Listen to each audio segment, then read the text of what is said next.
हाय, राधे राधे, जय माता की। कैसे हैं आप सब? मैं अच्छी हूँ, आशा करती हूँ आप भी अच्छे होंगे, अपनी अपनी फैमिली के साथ खुश होंगे।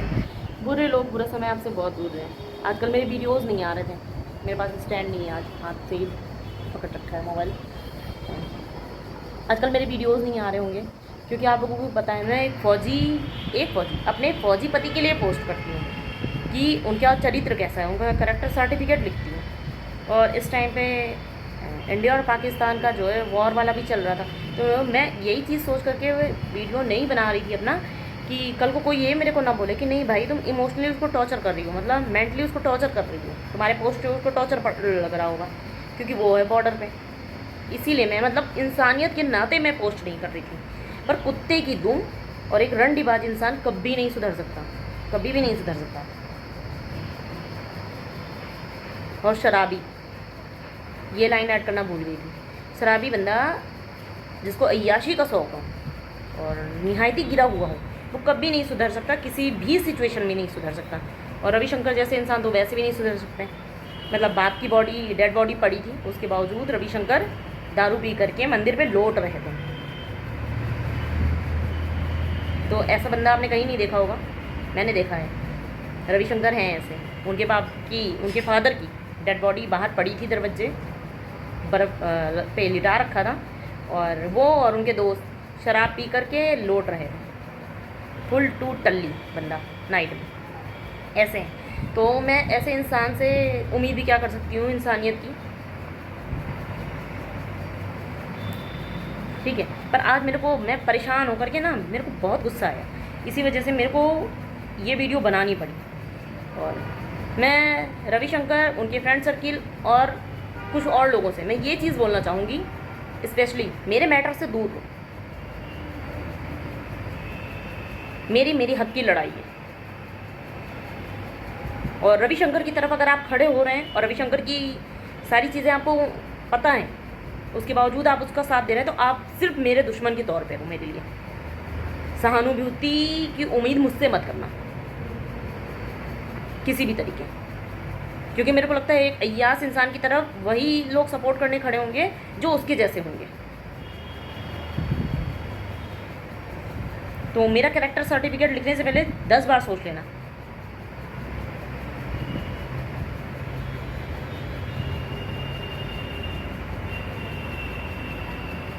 रविशंकर ने एक लाइन बोली थी, बंदा मेरे को तो ब्लॉक करके बैठा है, दूसरों के घर में जा करके रंडी रोनर होता है। भाई कॉम्प्रोमाइज़ कर लो, माफ़ कर दो, बच्चे के बारे में सोच लो, उसी बच्चे के बारे में सोच लो जिसको रविशंकर तुमने मारने की कोशिश की थी, जिसकी पढ़ाई के लिए तुम पैसे नहीं देते हो, उसकी पढ़ाई के पैसे तुम होटल में 10-10 हज़ार रुपये उन औरतों पे बुकिंग जो है दे करके आते हो।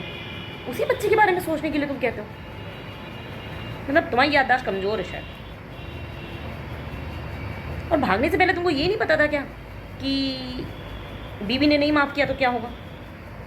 और ये 10,000 की सर्विस में खाना नहीं देते हैं। सबसे बड़ी प्रॉब्लम तो ये है, भाई देना चाहिए। जब तुम औरत दे देते हो, सोने के लिए बिस्तर दे देते हो, रिलेशन बनाने के लिए, तुम खाना भी दिया करो उस बंदे को खाने के लिए। तो रविशंकर का कमेंट है, टेंशन मत लो, मैं मजबूर हूँ, बंधन में हूँ, बाकी समय आने दो। सॉरी, आवाज़ आ रही थी। बाकी समय आने दो। भाई मैं टेंशन नहीं ले रही हूँ, क्योंकि मेरा चेहरा देखो कैसा है, मेरे फेस से लग रहा है कि मैं टेंशन में हूँ। और मेरी पहले की फ़ोटो जो देखा होगा, और मैं पहले बहुत बीमार रहती थी, मेरे सोसाइटी के लोगों को भी पता है, मैं पहले बहुत बीमार रहती थी। अभी जिसके फेस पे, जिसकी लाइफ में टेंशन नहीं होता है, स्ट्रेस नहीं होता है, वो ऐसा रहता है, खिला खिला उसका फेस रहता है। तो मेरे को टेंशन नहीं है, बिल्कुल टेंशन नहीं है। भगवान से दुआ कर, मतलब अच्छा टाइम आया मेरा जब तुम घर से भाग गए। और तुम अगर घर से भाग के नहीं जाते ना, तो शायद मुझे पता ही नहीं चलता, काली मैया की सौगंध, मुझे पता ही नहीं चलता कि मैं ज़िंदगी में खुश भी रह सकती हूँ और अपनी लाइफ में बहुत कुछ कर सकती हूँ, जी सकती हूँ। मैं अपने बच्चे के साथ खुश हूँ, पहली बात। ठीक है, तो टेंशन में तुम हो, दिन भर टल्ली, और चेहरा भी देख लो अपना। भाई जो फ़ोटो मैं लगाती हूँ ना रविशंकर की, वो तो रविशंकर की पहले की फ़ोटो है मेरे पास, और उसमें देखने में थोड़ा ठीक ठाक लगता है। इस टाइम की, प्रेजेंट टाइम की आप फ़ोटो देखोगे ना, तो जिसने भी देखी होगी उसको पता होगा रविशंकर की शक्ल कितनी अलग हो गई है। तो टेंशन उसको कहते हैं कि सुअर के जैसा मुंह हो जाता है। और दूसरा बंधन में हूँ, वो बंधन नहीं है, तुम्हारी जॉब तुम्हारा सुरक्षा कवच है एक तरीके से मैं बोल दूँ।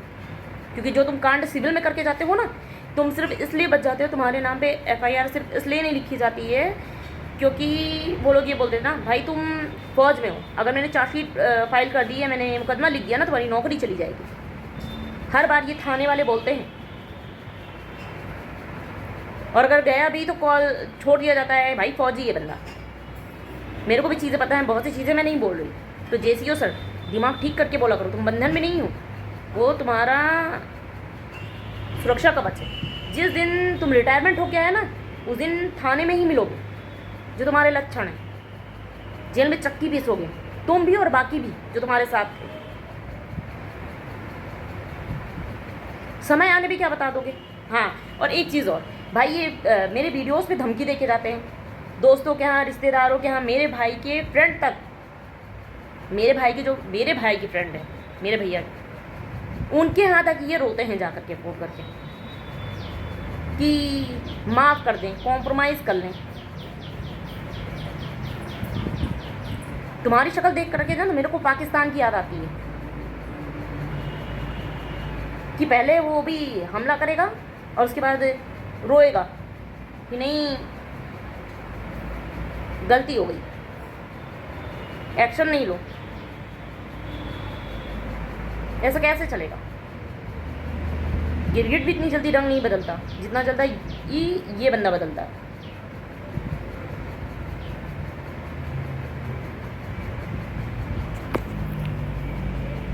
और हाँ, ये सबसे बोलते हैं कि भाई लीगल पति हूँ,